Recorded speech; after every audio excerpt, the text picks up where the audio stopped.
Hello, আমি আম্মি বলছি। আজকে আমি তোমাদের আইএসসি সিলেবাসের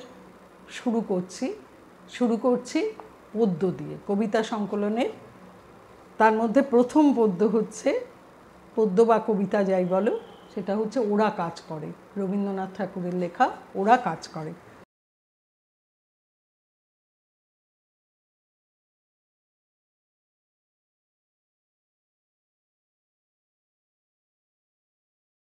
প্রথমে আমি কবিতাটা তোমাদের পড়ে শোনাই, তারপরে আমি সেটার সম্পর্কে আলোচনা করছি।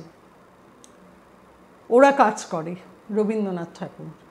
অলস সময় ধারা বেয়ে মন চলে শূন্য পানে চেয়ে, সে মহাশূন্যের পথে ছায়া আঁকা ছবি পড়ে চোখে। কত কাল দলে দলে গেছে কত লোকে, সুদীর্ঘ অতীত জয়দ্ধত প্রবল গতিতে।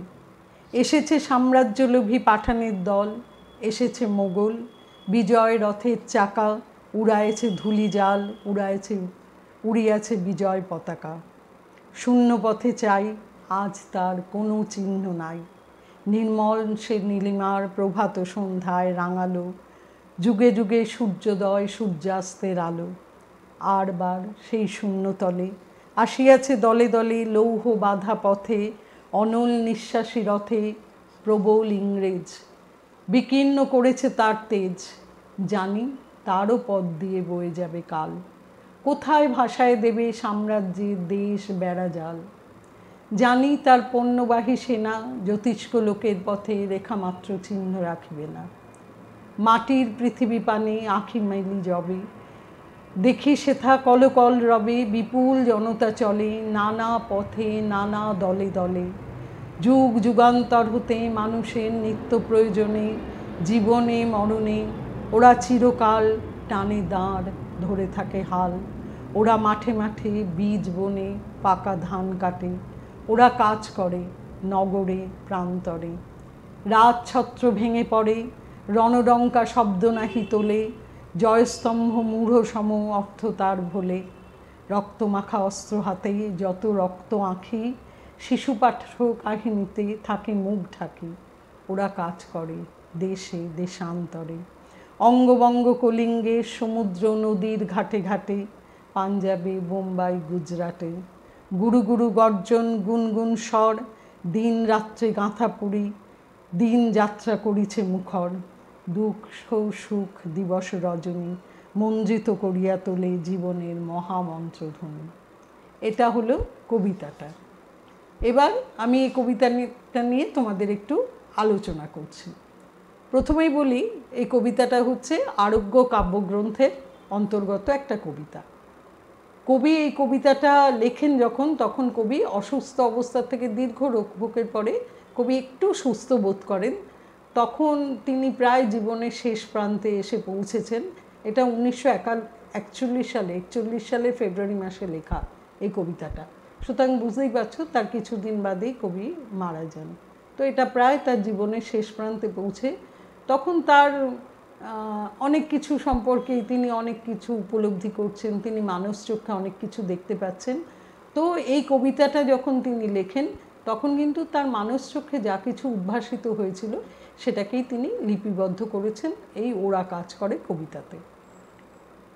দেশ মানে ভারতবর্ষ কিন্তু তখনও পরাধীন ছিল, কারণ 1941 সাল, বুঝতেই পারছো ভারতবর্ষ তখন পরাধীন। কবি কল্পনার দৃষ্টিতে দেখতে পান অনেক অতীতের আঁকা ছবি, তার মন মহাশূন্যের দিকে ভেসে চলে।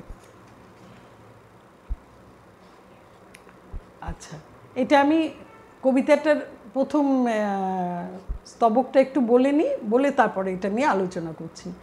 অলস সময় ধারা বেয়ে মন চলে শূন্য পানে চেয়ে, সে মহাশূন্যের পথে ছায়া আঁকা ছবি পড়ে চোখে। কতকাল দলে দলে গেছে কত লোকে, সুদীর্ঘ অতীতে জয়দ্ধত প্রবল গতিতে। এসেছে সাম্রাজ্যলোভী পাঠানের দল, এসেছে মোগল বিজয় রথের চাকা, উড়ায়েছে ধূলিজাল, উড়িয়াছে বিজয় পতাকা। এর মানেটা বলি, কবি কল্পনার দৃষ্টিতে দেখতে পান অনেক অতীতের আঁকা ছবি, তার মন মহাশূন্যের দিকে ভেসে চলে। তিনি স্মৃতিচারণ করেন আর ভাবেন যে সুদূর অতীত থেকে আজ পর্যন্ত অনেক লোকের অনেক দলের আনাগোনা চলেছে এই ভারতবর্ষে। কেউ এসেছেন জয়ধ্বত প্রবল গতিতে, পাঠানের দল এসেছিল সাম্রাজ্য লোভে, মোগলেরাও এসেছিল এদেশে সাম্রাজ্য। ভারতের বুকে তাদের বিজয় পতাকা উড়িয়েছিল, অত্যাচার অনাচারে দেশে বন্যা বয়ে গিয়েছিল। তারপরে কবি কি বলেছেন শূন্য পথে চাই, আজ তার কোনো চিহ্ন নাই, নির্মল সে নীলিমার প্রভাত সন্ধ্যায় রাঙালো, যুগে যুগে সূর্যোদয় সূর্যাস্তের আলো। এটার মানে হচ্ছে কবি তখন কি সেই সুদূর অতীত থেকে যখন তিনি বাস্তবে ফিরে আসছেন তখন দেখেন যে সেসব অতীতের সমস্ত চিহ্ন মুছে গেছে, সব কিছু বিলীন হয়ে গেছে, সেই বিজয় কীর্তির আর কিছুই অবশিষ্ট নেই। পরিষ্কার নীল আকাশের বুকে তার কোনো চিহ্নই চোখে পড়ে না। যুগে যুগে তাদের উদয় যেমন হয়েছে তেমনি আজ তারা কাঁধের অতলে অস্ত গেছে বা হারিয়ে গেছে। এরপর কবি বলেন আরবার সেই শূন্যতলে আসিয়াছে দলে দলে, লৌহ বাঁধা পথে অনল নিঃশ্বাসী রথে প্রবল ইংরেজ। প্রবল ইংরেজ বিকীর্ণ করেছে তার তেজ, জানি তারও পথ দিয়ে বয়ে যাবে কাল, কোথায় ভাসায় দেবে সাম্রাজ্যের দেশ বেড়াজাল, জানি তার পণ্যবাহী সেনা জ্যোতিষ্ক লোকের পথে রেখামাত্র চিহ্ন রাখিবে না। কবি দেখতে পেলেন কি যে ভারতবর্ষের বুকে আবার কিন্তু আবির্ভাব ঘটেছে বলশালী ইংরেজদের। তারাও ভারতবর্ষে তাদের সাম্রাজ্য বিস্তার করে চলেছে বিদেশি ইস্ট ইন্ডিয়া কোম্পানির হাত ধরে। ব্রিটিশরা এভাবেই তাদের সাম্রাজ্য বিস্তার করতে পেরেছে ভারতবর্ষে। কবি জানেন যে কালের গর্ভে এই শাসনকালও কিন্তু অতীত হয়ে যাবে, বিদেশি পণ্য সেনাবাহিনী সবই এই দেশ ছেড়ে চলে যেতে বাধ্য হবে কালের নিয়মে, কোনো চিহ্নই আর থাকবে না ভারতবর্ষের বুকে। এখানে একটা কথা বলা দরকার, কবি রবীন্দ্রনাথ ঠাকুর, আমি আগেও বলেছি যখন এই কবিতাটা তিনি রচনা করেছেন তখন কিন্তু ইংরেজ ভারতবর্ষ রাজত্ব করছিল। আর একটা দুঃখের কথা, কবি কিন্তু স্বাধীন ভারতবর্ষ দেখে যেতে পারেননি, কিন্তু তিনি তার অতীতের অভিজ্ঞতা থেকে বুঝতে পেরেছিলেন যে এই পরাধীনতার গ্লানিও মুছে ফেলে ভারতবর্ষ একদিন স্বাধীন হবেই, তাই তিনি তার কবিতার ছত্রে এই ভবিষ্যৎবাণী করতে পেরেছেন। আচ্ছা, তারপরের স্তবকে কি আছে?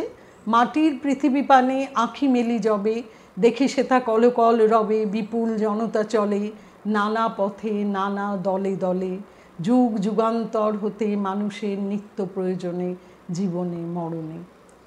কবি যখনই মাটির পৃথিবীর দিকে তাকান, অর্থাৎ তিনি যখন বাস্তবে নেমে আসেন, তখন দেখতে পান যে পৃথিবী কিন্তু মুখরিত। পৃথিবী কাদের দ্বারা মুখরিত থাকে? শ্রমিক শ্রেণীর কলরবে। আবহমান কাল থেকে মানুষের প্রয়োজনের দ্রব্য সম্ভার তৈরি করার কাজে ব্যাপৃত থাকে এই শ্রমজীবী মানুষ। তারা কি করে? তারা কায়িক পরিশ্রম করে, তারা দৈহিক পরিশ্রম করে মানব সভ্যতার অগ্রগতিকে সচল রাখে বা মানব সভ্যতার গতিকে সচল রাখে। নানা প্রান্তে দেশে বিদেশে মানুষের এই কর্মচাঞ্চল্য দেখা যায়। এদের জন্যই কিন্তু মানব সভ্যতা আরও উন্নত হচ্ছে। এরপরে কি বলছি? এরপরে বলছি ওরা চিরকাল টানে দাঁড়, ধরে থাকে হাল, ওরা মাঠে মাঠে বীজ বনে পাকা ধান কাটে, ওরা কাজ করে নগরে প্রান্তরে। কবি জানেন এই শ্রমজীবী মানুষের নিরলস কর্মসাধনা, তারা সর্বদাই কর্মব্যস্ত থাকেন। শ্রমজীবী মানুষেরা অনেক রকম কাজ করেন, তাদের মধ্যে কেউ চাষির কাজ করেন, মাঠে মাঠে বীজ বোনেন, পাকা ধান কাটেন, মানুষের অন্ন সংস্থান করেন।